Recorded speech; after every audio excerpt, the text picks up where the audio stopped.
अस्सलामुअलैकुम, मैं असदुल्ला खान हूँ। पंजाब में इलेक्शन ट्राइब्यूनल्स बनाने के हवाले से बहुत अहम केस की समाअत आज सुप्रीम कोर्ट में हुई है। मामला कहाँ से शुरू हुआ, ज़रा थोड़ा सा बैकग्राउंड आपको बता देता हूँ, फिर आज क्या हुआ है। आज बड़ी दिलचस्प चीज़ें सुप्रीम कोर्ट की समाअत में हुई हैं। चीफ जस्टिस 5 रुकनी बेंच की सरबराही कर रहे थे। क्या हुआ है, हामिद खान साहब ने क्यों आज अदालत पर अदम एतमाद का इजहार किया, क्यों कमरा अदालत से बाहर चले गए। शौकत महमूद बसरा ने अदालत के मुँह पर खड़े होकर क्या कह दिया उनको, जो शायद जो है वो आम आदमी कहने की जरूरत ना करता, लेकिन उन्होंने कहा।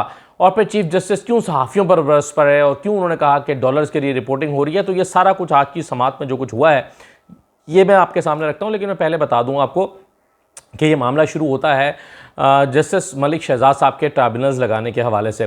जो जजेस के नाम मलिक शहजाद साहब ने दिए, 8 जजेस के नाम, उनको इलेक्शन कमीशन ने मानने से इनकार कर दिया और कहा कि जी आप पैनल दें तो उस पैनल में से हम मुंतखब करेंगे और हम जो है वो इन लोगों को नोटिफाई नहीं करेंगे, उन जजेस को नोटिफाई नहीं करेंगे जो आपने दिए हैं। अब उससे पहले जस्टिस अमीर भट्टी साहब जो हैं वो 2 जजेस लगा चुके थे और बाकी के जो जजेस हैं वो उन्होंने, जस्टिस मलिक शहजाद साहब जब आए थे तो उन्होंने उन जजेस को के लिए नाम इलेक्शन कमीशन को भिजवाए। इलेक्शन कमीशन ने उसको मानने से इनकार कर दिया और मामला खटाई में पड़ गया। फिर ये मामला हाई कोर्ट के पास जब आया तो जस्टिस शाहिद करीम साहब ने एक जजमेंट दी थी जिसमें उन्होंने कहा था कि इलेक्शन कमीशन पाबंद है कि चीफ जस्टिस हाई कोर्ट जो नाम दें उस नाम पर ही जो है वो उसको नोटिफाई करे, वो पाबंद है।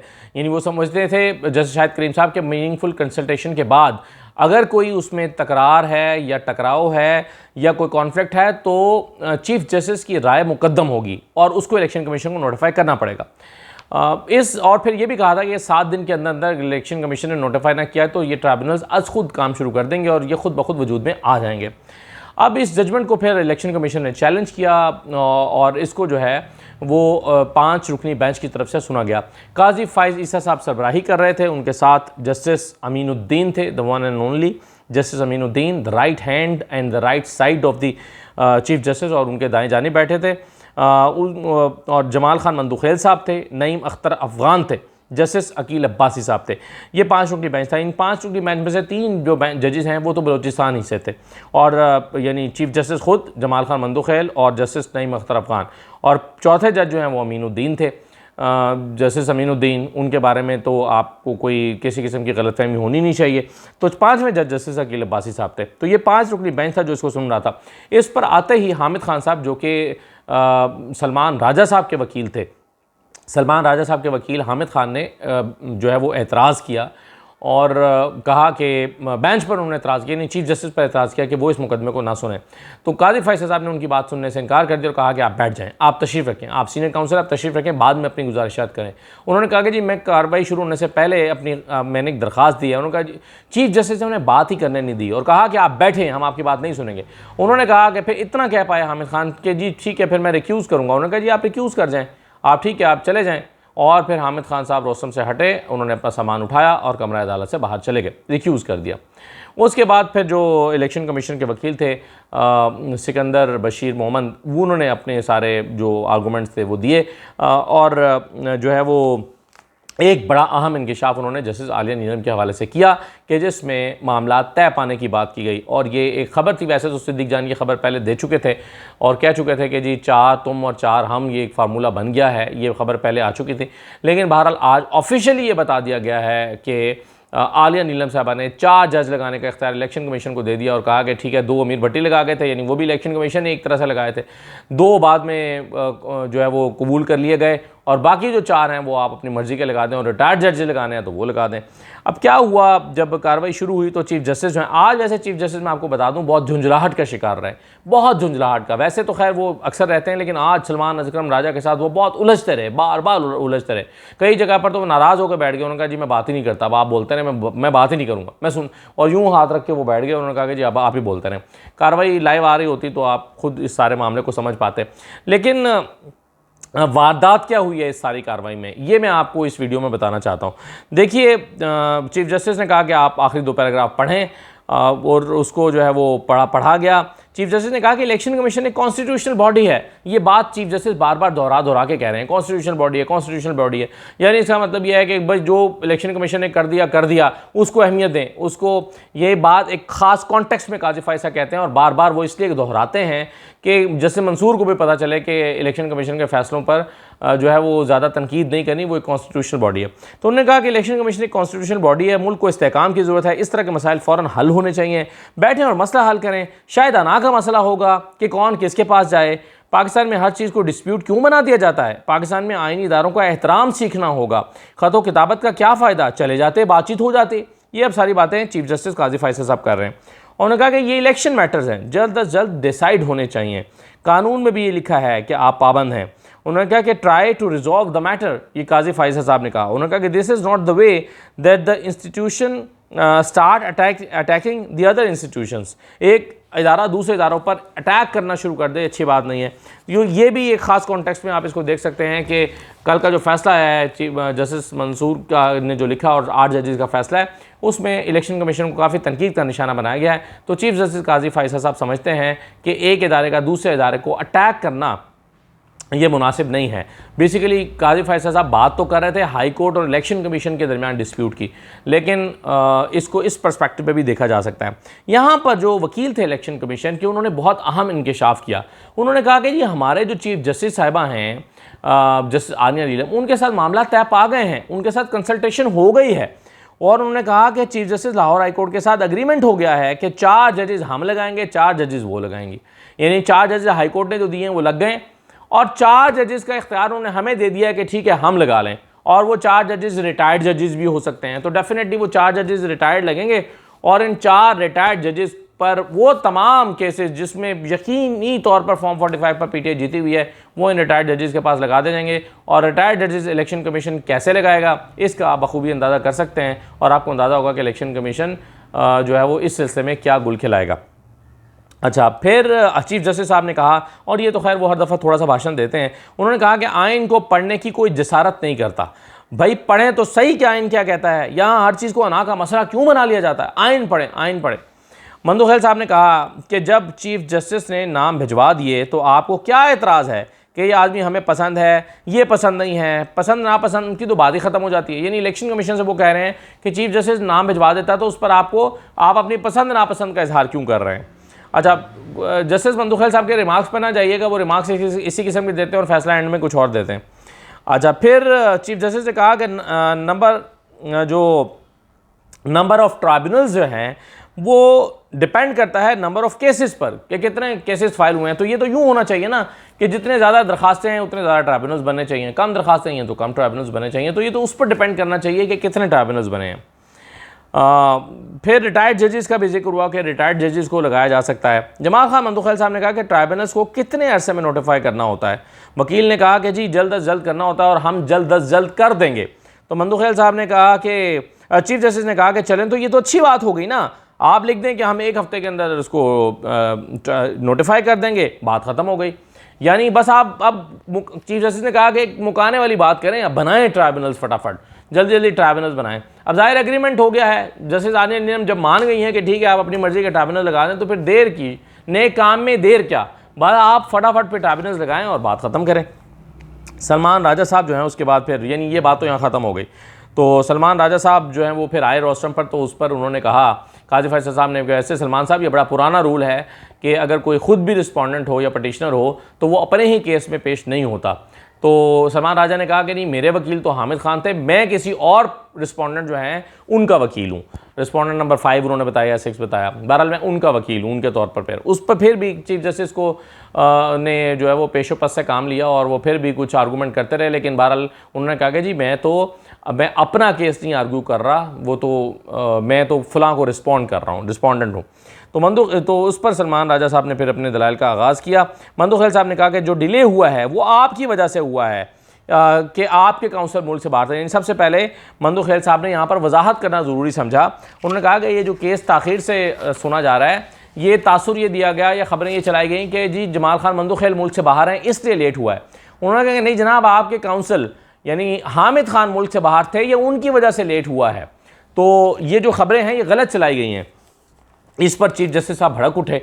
चीफ जस्टिस काजी फैसला से कहा कि आप में इतनी जुर्रत भी नहीं है, आप इतनी जुर्रत भी नहीं करते कि क्लैरिफाई कर देते कि गलत खबरें चलाई जा रही हैं कि जज मुल्क से बाहर होने की वजह से केस लेट हुआ है। आपको चाहिए था कि आप कहते कि नहीं, जज साहब की वजह से नहीं बल्कि हमारी वजह से केस लेट हुआ है। तो आपके अंदर इतनी जुर्रत भी नहीं है कि आप इसको क्लैरिफाई कर देते गलत खबरों को, जो गलत खबरें चल रही हैं कि जज साहब की वजह से केस लेट फिक्स हो रहा है, तो आपको वजाहत करनी चाहिए थी कि नहीं, आपकी वजह से लेट फिक्स हो रहा है।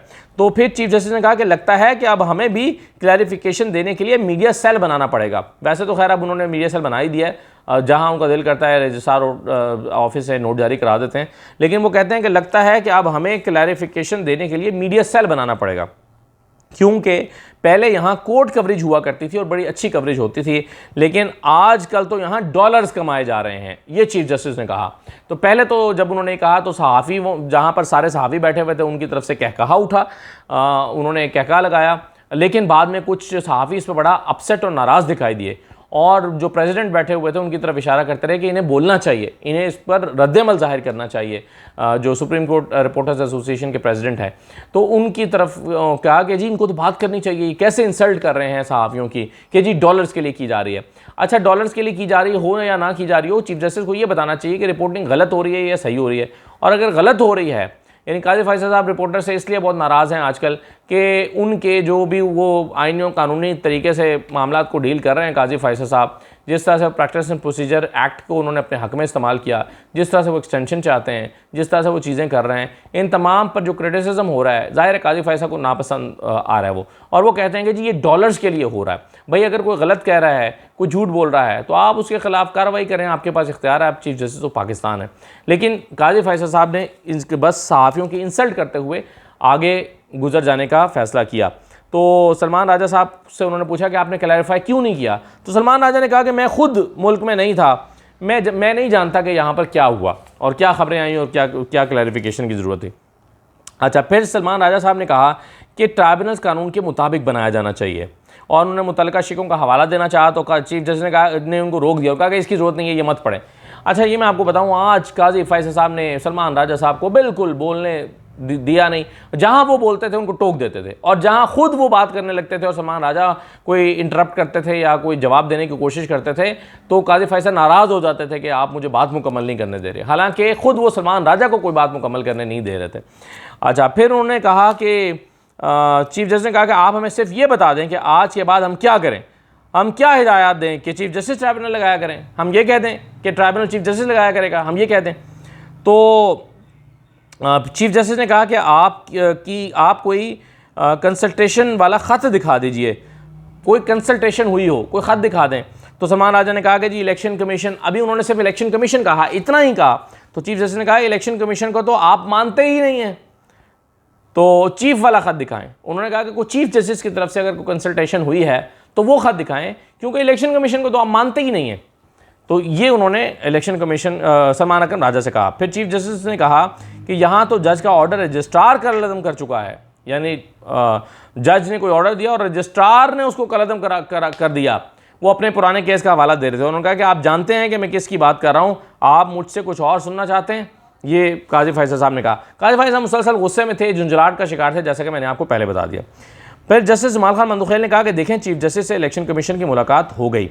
चीफ जस्टिस ने क्या ये 4 नाम चीफ जस्टिस ने कहा कि ये 4 नाम ले लें, तो सलमान राजा ने कहा कि और ये 4 गिरा दें। फ़ौरन उन्होंने जुमला दिया और ये 4 गिरा दें, यानी 4 दिए और 4 उन्होंने हटा दिए। तो मंदुखेल ने कहा कि नहीं, गिराने की बात नहीं है।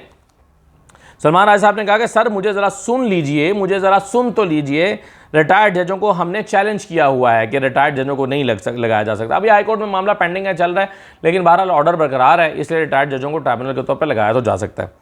तो यहाँ पर मुसलसल नोकझोंक काजी फैसल और सलमान राजा के दरमियान चलती रही और उन्होंने काजी फैसल ने कहा कि आप मुझे बोलने तो दें, आप मुझे बोलने नहीं देते, आप मुझे जुमला मुकम्मल नहीं करने देते, और फिर उन्होंने कहा कि आप ही बोल लें, और फिर वो नाराज़ होकर बैठ गए। सलमान राजा ने भी खैर ज़्यादा परवाह नहीं की, उन्होंने फिर बोलना शुरू कर दिया। फिर सलमान राजा ने कहा कि इलेक्शन कमीशन के पास पिक एंड चूज़ का इख्तियार नहीं है, और अगर किसी जज पर इख्तलाफ हो भी तो उसकी वजह बतानी होगी कि आप इलेक्शन कमीशन किसी जज पर इख्तलाफ क्यों कर रहा है। यानी हाई कोर्ट ने नाम दिए, इलेक्शन कमीशन ये नहीं कह सकता कि जी मुझे ये पसंद है या मैं ये चूज़ करता हूँ, इसको रिजेक्ट करता हूँ, ये चूज़ करता हूँ, रिजेक्ट करता हूँ। और अगर किसी जज पर इलेक्शन कमीशन एतराज़ कर रहा है तो फिर इलेक्शन कमीशन को उसकी वजह बतानी चाहिए कि वो क्यों एतराज़ कर रहा है। तो उन्होंने कहा कि यूँ नहीं कहा जा सकता कि 4 जज हमें पसंद नहीं है, और ये बिल्कुल ठीक बात की है मेरा ख्याल है सलमान राजा ने। तो काजी फैसल ने कहा कि आपकी कंटेंशन है क्या। सलमान राजा ने कहा कि हमारी कंटेंशन ये है कि हाई कोर्ट ने जो नाम दिए उन्हें ट्राइब्यूनल्स के तौर पर अपॉइंट किया जाए, यानी मलिक शहजाद साहब ने जो नाम दिए थे भाई उनको लगाया जाए, बात ख़त्म। अब मामला इस तरफ जा रहे हैं ना कि जी कंसल्टेशन हो गई है, ओहो मुग्गी मुग्गी गल हो गई। भाई ये कंसल्टेशन तो हो गई है, मगर वो जो नाम उस वक्त हाई कोर्ट ने दिए थे उनको क्यों नहीं लगाया गया, कैसे रिजेक्ट कर दिया गया, इस नुक्ते पर कोई जज आ ही नहीं रहा था। काजी साहब ने कहा कि जब हाई कोर्ट के 2 जजेस अपॉइंट किए गए और बाकी नहीं किए गए तो आपने उसे चैलेंज क्यों नहीं किया। सलमान राजा ने कहा कि जी हमने उसे ही तो चैलेंज किया है। अच्छा, मंदुखैल साहब ने कहा कि आप जज पर भरोसा करें, जज की समझ कम हो सकती है, जज जो है वो गलती कर सकता है, जज की अंग्रेज़ी कमज़ोर हो सकती है, वो गलत फहमी का शिकार हो सकता है, लेकिन उस पर भरोसा करें, वो अंडर ओथ है, अगर वो गलत फैसला देगा तो अल्लाह को जवाब दे है, इसलिए जज पर भरोसा करें, यानी जो लगा दिया जाए उस पर भरोसा करें। ये मंदुखैल साहब का आर्गूमेंट था, आर्गूमेंट क्या रिमार्क्स थे। काजी फैसल साहब ने कहा कि कौन कौन चीफ जस्टिस थे इस प्रोसेस में। उन्होंने कहा अमीर भट्टी थे। तो उन्होंने पूछा कि पहले तो उन्होंने कहा कि सलमान राजा ने कहा कि अमीर भट्टी थे चीफ जस्टिस जिन्होंने पहले 2 लगाए। उन्होंने कहा अमीर भट्टी ने कब ऑफिस संभाला था, तो उन्होंने कहा कि जी ये मेरे इल्म में नहीं है। तो उन्होंने कहा कि जी उन्होंने 4 फरवरी में छोड़ा था। उन्होंने कहा जी संभाला कब था, काजी फैसल ने कहा। काजी फैसल ने कहा कि अमीर भट्टी कब चीफ जस्टिस बने थे, उन्होंने कहा कि जी मेरे इल्म में नहीं है। उन्होंने कहा चीफ जस्टिस कब बने, 3 मरतबा काजी फैसल ने दोहरा के सवाल किया। जब एक बंदा कह रहा है कि मेरे इल्म में नहीं है तो फिर आप बार बार कह रहे हैं कि कब बने थे, मैं पूछ रहा हूं कि वो कब बने थे, हालांकि ये कोई इतना इंपॉर्टेंट क्वेश्चन नहीं था कि वो कब चीफ जस्टिस बने थे, इस केस से कोई इतना रेलिवेंट नहीं था। तो उन्होंने कहा कि जी ये मेरे इल्म में नहीं है। पहले चीफ जस्टिस अमीर भट्टी थे, उन्होंने 2 जज अपॉइंट किए, उसके बाद मलिक शहजाद साहब थे, उन्होंने मज़ीद 6 नाम दिए, और उसके बाद जो है वो जस्टिस आलिया नीलम आई, और मलिक शहजाद उन्होंने कहा कि उन्होंने मार्च में चार्ज संभाला और 6 अप्रैल को उन्होंने गालिबन जो है वो जजेस के नाम इलेक्शन कमीशन को भेजे थे। तो ये जो है वो उन्होंने सारी डिटेल्स इसकी बताई, और चीफ जस्टिस साहब जो हैं उन्होंने बार बार यही सवाल किया कि अमीर भट्टी साहब कब उन्होंने ऑफिस संभाला था। जस्टिस मंदुखैल साहब ने कहा कि हम इस बात पर अग्री हैं कि चीफ जस्टिस ने नाम देने होते हैं, इलेक्शन कमीशन को एतराज़ हो तो कंसल्टेशन करनी होती है। क्या हाई कोर्ट अपने तौर पर नोटिफिकेशन कर सकता है, तो सलमान राजा ने कहा कि नहीं करना चाहिए। अपने तौर पर ज़ाहिर इलेक्शन कमीशन सुप्रीम कोर्ट अपने तौर पर नोटिफाई नहीं कर सकता, लेकिन नाम देने होते हैं। तो मंदुखैल साहब ने कहा देखें तो अब कंसल्टेशन हो गई है ना, तो अब क्या मसला है, अब आलिया नीलम साहिबा और इलेक्शन कमीशन के चीफ जो हैं सिकंदर सुल्तान आजा उनकी कंसल्टेशन हो गई है, अब क्या मसला है। तो यहाँ पर काजी फैसल साहब ने फिर कुछ सवाल किए, उसके जवाब में सलमान राजा ने कहा कि this is not a relevant question. एक जगह पर ऐसा हुआ तो उन्होंने कहा कि the relevant question would be, तो उन्होंने कहा कि ये सवाल इस तरह अगर होता तो रेलिवेंट होता। तो ये कहने वाले थे तो काजी फैसल नाराज़ हो गए। उन्होंने कहा कि mister Salman Raja, now you are testing my patience, आप मुझे बता रहे हैं कि मेरा सवाल ठीक नहीं है। हालांकि उनकी बात सुन लेते तो पता चल जाता कि वो क्या कह रहे हैं, लेकिन काजी फैसल साहब सुनने की पेशेंस नहीं दिखा रहे थे। बार बार सलमान राजा को टोकते रहे और सलमान राजा को उलझना पड़ा, बार बार मामला में एक एक जुमले को बार बार दोहराते रहे। तो उन्होंने कहा कि जी आप मुझे बता रहे हैं कि मेरा सवाल ठीक नहीं है, आप मुझे बता रहे हैं, इस तरह उन्होंने कहा। तो आपने जवाब देना है तो दें, वरना आगे चलें, आप मुझे ऐसा क्यों कह रहे हैं। तो फिर सलमान राजा ने उस बात को छोड़ दिया, वो आगे चले गए। फिर यहाँ पर उनके आर्गूमेंट्स कंप्लीट हुए और बाकी जो रिस्पोंडेंट्स थे 8-10 रिस्पोंडेंट उनके एक एक करके आए, उज़ैर भंडारी आए, आबिद ज़ुबैरी आए, अनवर मंसूर आए। मोस्टली सब लोगों ने उन्हीं आर्गूमेंट्स को जो है वो एंडोर्स किया, और एक आदमी ने कहा कि जी ये रिटायर्ड जजेस वाला मामला जो है ये इस पर हमारे तहफ़्फ़ुज़ात हैं, मगर ये मामला हाई कोर्ट के सामने पेंडिंग है। उज़ैर भंडारी ने कहा, आबिद ज़ुबैरी ने भी कहा। तो उन्होंने कहा कि ठीक है हाई कोर्ट के सामने पेंडिंग है, हमारे सामने तो नहीं है ना। ये जमाल खान मंदुखैल ने भी कहा, चीफ जस्टिस ने भी कहा हमारे सामने तो नहीं है, तो हम क्या करें। तो फिर शौकत बसरा साहब आए, ये इंपॉर्टेंट एपिसोड था। शौकत बसरा साहब आए, उन्होंने कहा कि जी मैं अपना खुद केस लड़ रहा हूँ और मैं इसलिए वकील जो है वो का लिबास पहन के नहीं आया, सादा कपड़ों में आया हूँ। तो उन्होंने कहा आपका नाम क्या है। उन्होंने कहा जी मेरा नाम शौकत महमूद बसरा है। चीफ जस्टिस ने जब पूछा आपका नाम क्या है, उन्होंने कहा मेरा नाम शौकत महमूद बसरा है और तो फ़ौरन चीफ जस्टिस ने कहा कि यहाँ कोई तकरीर नहीं करनी है, आपने ये कानूनी बात करनी है। उन्होंने कहा जी नहीं, मैं तकरीर नहीं कर रहा, सियासी तकरीर नहीं कर रहा, मेरा नाम शौकत बसरा है, मैं NA 163 से फॉर्म 45 पर MNA हूँ। तो फिर काजी फैसल ने टोक दिया, उन्होंने कहा देखा, फिर आप सियासी बात कर रहे हैं, सियासी तकरीर कर रहे हैं। उन्होंने कहा नहीं सर, मैं सियासी तकरीर नहीं कर रहा, मेरा मामला ट्राइब्यूनल में है, मेरे 50,000 वोटों से जीता हुआ हूँ और मुझे मेरे हल्के में तीसरे नंबर के शख्स को जिता दिया गया। तो काजी फैसल ने फिर उनको टोक दिया कि आप फिर तकरीर कर रहे हैं और सियासी बात कर रहे हैं। ये सारे मामला उन्होंने कहा कि आप जाकर ट्राइब्यूनल के सामने रखें। तो उस पर शौकत बसरा ने कहा कि जी मैं ट्राइब्यूनल के सामने गया था, लेकिन आपकी जजमेंट ने, आपके इदारे ने उस ट्राइब्यूनल को काम करने से रोक रखा है। 2 मरतबा उन्होंने कहा जी मैं तो ट्राइब्यूनल के सामने जाना चाहता हूं, मगर आपके फैसले ने ट्राइब्यूनल को काम करने से रोक रखा है, तो मैं क्या करूं, ये शौकत बसरा ने कहा।